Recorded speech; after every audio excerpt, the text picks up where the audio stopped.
the threat of severe weather, the test would have been postponed until the next available good weather day. Reception of this broadcast and the warning alarm will vary at any given location. This variability, normally more noticeable at greater distances from the transmitter, can occur even though you are using a good quality receiver. The same good working order's performance on the warning alarm will be activated for hazardous watches and warnings.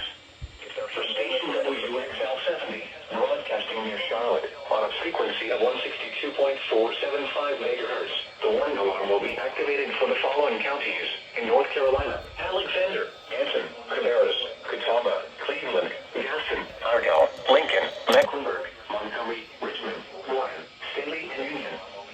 In South Carolina, Cherokee, and York.